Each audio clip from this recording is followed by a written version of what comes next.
Hello students, welcome to our channel Gyan Darpan. हम लोगों ने क्लास 10th का सीबीएसई, एक्चुअली ये जो चैप्टर है सीबीएसई में भी है, एनआईओएस में भी है और भी अदर बोर्ड में हो सकता है, लेकिन नंबर अलग अलग होगा। तो यहाँ जो सीबीएसई के हिसाब से पढ़ते हैं उसमें 4.2 एक्सरसाइज है। मैंने आपको इसके स्टार्टिंग का एक्सरसाइज में समझाया था कि किस तरीके से आप बता सकते हो कोई क्वेश्चन क्वाड्रेटिक है या नहीं है। पावर देखो, मैक्सिमम पावर अगर 2 दिखाई दे रहा है तो वो क्वाड्रेटिक क्वेश्चन होगा, अदरवाइज नहीं होगा। आपने सॉल्व भी किया था, मैंने कराया भी था और आपने किया भी है। किसी स्टूडेंट को डाउट भी था, उसे डीएम किया, मैंने उसको उसका समझा दिया किस तरीके से। उनको लग रहा था कि सर 4.1 का जो फर्स्ट है, फर्स्ट क्वेश्चन का फर्स्ट, वो सर क्वाड्रेटिक क्वेश्चन नहीं लग रहा था, लेकिन जब समझाया तो समझ में आ गया उनको भी। अगर आपको भी कोई डाउट आता है चैप्टर बताने के बाद तो आप मुझे डीएम कर सकते हो। और अगर अब तक लाइक सब्सक्राइब नहीं कर रखा तो प्लीज लाइक सब्सक्राइब और शेयर चैनल ज्ञान दर्पण। अपने दोस्तों के साथ भी शेयर करो जिससे कि उनको भी इसका अप टू डेट मिलता रहे। अब देखो ये सेकंड क्वेश्चन में क्या कर रखा है, एक्चुअली थर्ड क्वेश्चन है, 4.2 का थर्ड क्वेश्चन है। और इसमें क्या दे रखा है, फाइंड 2 कंसेक्यूटिव नंबर। कंसेक्यूटिव कौन से होते हैं, लगातार वाले। उस सम इज 27। अब यहाँ एक्स वाई मत ले लेना, क्यों, क्योंकि आपका ये क्वाड्रेटिक इक्वेशन है। सॉल्व करते हैं पहले। लेट फर्स्ट नंबर x, तो सेकेंड नंबर क्या होगा 27 माइनस एक्स। रीजन दोनों का सम दे रखा है आपका 27 एंड प्रोडक्ट क्या दे रखा है, वो दे रखा है आपका 182। तो अकॉर्डिंग टू क्वेश्चन क्या हो जाएगा, x 27 माइनस एक्स, ये हो जाएगा आपका 182। ध्यान से देखिएगा इस चीज को, यहाँ क्वेश्चन बनाओ। 27x माइनस में एक्स स्क्वायर 182 जीरो, थोड़ा ठीक कर दो इसको। X square plus 27x 182 zero. अब माइनस ठीक नहीं लग रहा, आप यहाँ भी सॉल्व कर सकते हो, लेकिन थोड़ा स्टैंडर्ड फॉर्म में ले आओ। एक्स स्क्वायर माइनस 27x और ये हो जाएगा प्लस का 182 जीरो। क्लियर, आगे चलते हैं। अब यहां आपको सिखाया था डी निकालने का, बी स्क्वायर माइनस 4ac। 27 का स्क्वायर माइनस 4 इंटू में ए की जगह 1, सी की जगह 182।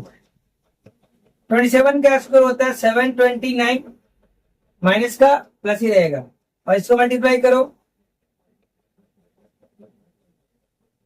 728, माइनस करोगे 1 आएगा। अब जैसे ही 1 आ गया आप यहाँ अल्फा बीटा निकाल सकते हो, minus B plus under root D upon में 2a। अल्फा निकालने के लिए माइनस बी की जगह माइनस 27 और डी आपका 1 है, तो 1 का रूट तो खैर आपका 1 ही आता है, तो आपका 27 प्लस 1 अपॉन में 2, 28 अपॉन में 2, ये हो गया आपका 14। ठीक, अब यहां देखिए आगे चलते हैं। तो अब बीटा निकालोगे तो माइनस 27, फॉर्मूला आपका सेम ही है, माइनस लगा देना बीच में, और माइनस 1 अपॉन में 2 इंटू में 1, यानी कि 27 माइनस 1 अपॉन में 2, 26 अपॉन में 2, 13 हो गया। तो आप आखिरी में स्टेटमेंट लिख देना कि तो so the first number is x is equal to, अगर आप x को रखोगे 14 तो दूसरा हो जाएगा आपका 13, अगर ये रखोगे आप 13 तो ये हो जाएगा आपका 14। तो इस तरीके से दोनों का सम आपका 27 है और दोनों का प्रोडक्ट आपका कितना है 182। चाहो तो आप चेक कर लेना, ठीक है। एग्जाम में तो पीछे लिखा नहीं होता, और किताब में तो पीछे आप चेक कर सकते हैं कि और वहां भी गलत लिखा होता है, लेकिन आपको तरीका पता होना चाहिए कैसे निकालते हो। अब ध्यान से देखना, इसका एक अगला क्वेश्चन है, आता है आपको वेरी गुड, नहीं आता सीख लो। तो इसका अगला क्वेश्चन ध्यान से देखना स्टूडेंट्स। तो आपका अगला क्वेश्चन है इसी चैप्टर का, इसी एक्सरसाइज का, फाइंड 2 कंसेक्यूटिव पॉजिटिव इंटीजर। यहाँ ध्यान रखना, सम ऑफ व्हिच स्क्वायर इज 365। तो कंसेक्यूटिव है तो देख लेना यहाँ पे जैसे पहले किया था। लेट फर्स्ट नंबर x, तो सेकेंड हो जाएगा आपका x प्लस 1, क्योंकि कंसेक्यूटिव है। अकॉर्डिंग टू क्वेश्चन क्या कहता है ये, कि दोनों का स्क्वायर का जो सम है वो कितना है आपका 365। जैसा क्वेश्चन कह रहा है अगर आपने वैसा ही क्वेश्चन बनाना सीख लिया तो फिर एग्जाम में आपको दिक्कत नहीं आएगी। अब यहाँ क्या है एक्स स्क्वायर, अब यहाँ फॉर्मूला याद कर लेना a प्लस बी का स्क्वायर, कई ऐसे इनको भी याद नहीं है। तो x square plus 2x plus 1 365, ये हो गया आपका 2x² प्लस 2x, इधर ले आओगे तो हो जाएगा माइनस का माइनस 364, जीरो हो गया। अब चाहो तो इसको सॉल्व कर लो, ठीक, या इसको कॉमन ले लो 2, ठीक है। तो फायदा क्या होगा, कैलकुलेशन आसान हो जाएगी। हो जाएगा आपका x² plus x minus 182, D निकालिए, b² माइनस 4ac, 1 का स्क्वायर माइनस 4 इंटू a की जगह 1 और c की जगह माइनस 182, तो 1 और इसको अभी जस्ट मल्टीप्लाई किया था, ये दोनों ऐड हो जाएगा। ये हो गया 729, ये आपका डी आ गया। अल्फा बीटा निकाल लेते हैं, minus B plus under root D upon में 2a, माइनस की जगह रखेंगे आप, आपका b क्या था 1, 729 का रूट अगर निकालोगे तो क्या आएगा, अभी जस्ट निकाला था 27 आया था,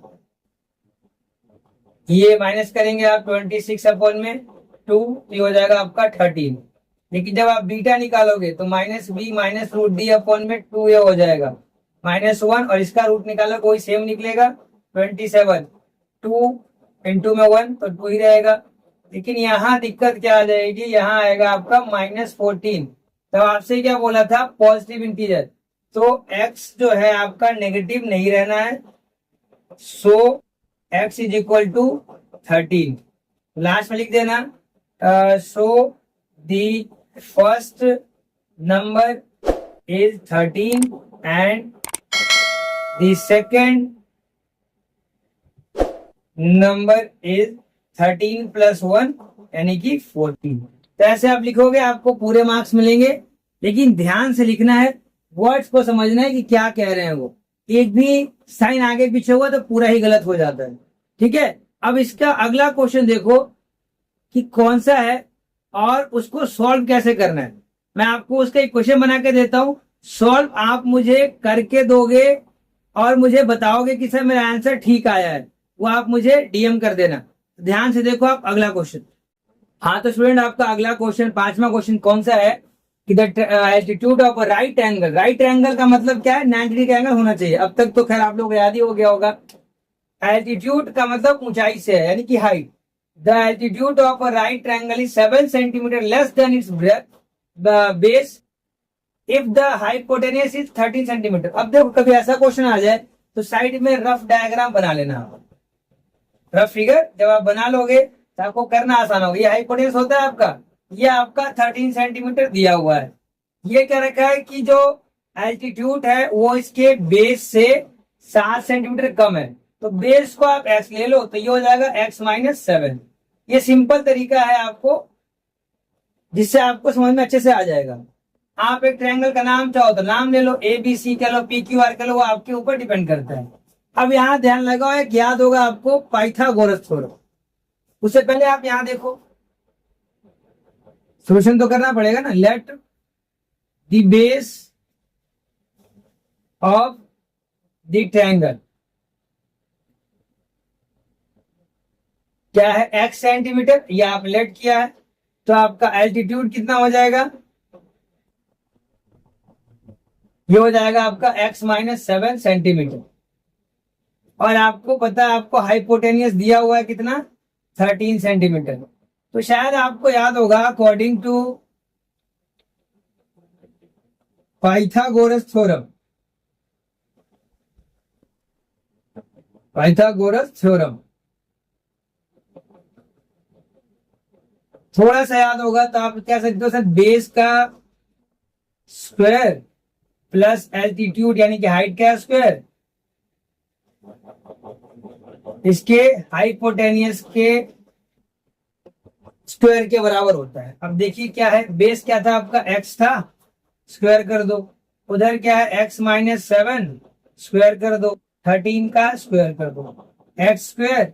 यहाँ आपको पता है फॉर्मूला लगा देना a माइनस बी के स्क्वायर का, x square minus 14x minus 14x for ये 49, इधर आ गया 169, 2x स्क्वायर माइनस 14x, इधर ले आइए इसको 9 में से 9 0 हो जाएगा, और ये 6 में से 4 माइनस करो 2 हो जाएगा, ये 1, लेकिन माइनस का हो जाएगा, किधर से आने का माइनस का हो जाएगा। अब या तो आप यहाँ सॉल्व करो, नहीं तो थोड़ा और आसान बना लेते हैं। X square minus 7x minus 60, ये मैंने आपको एक क्वेश्चन बना के दिया है। आप मुझे इसको सॉल्व करके मुझे इसका बेस बताओगे और मुझे इसकी हाइट यानी कि एल्टीट्यूड बताओगे, ठीक है। ये आपका होमवर्क है, आधा होमवर्क दिया मैंने ये। और अगला जो क्वेश्चन नंबर 6 आपका होमवर्क है, ये आप करोगे कॉटेज वाला क्वेश्चन जो दिया हुआ इसका नेक्स्ट ही है। और अगर उसमें कोई डाउट है तो आप मुझे इंस्टाग्राम पे डीएम कर लेना, मैं आपको इसका आंसर या तो आपको डायरेक्ट भेज दूंगा या समझा दूंगा, ठीक है। तो all the best for your mathematical journey.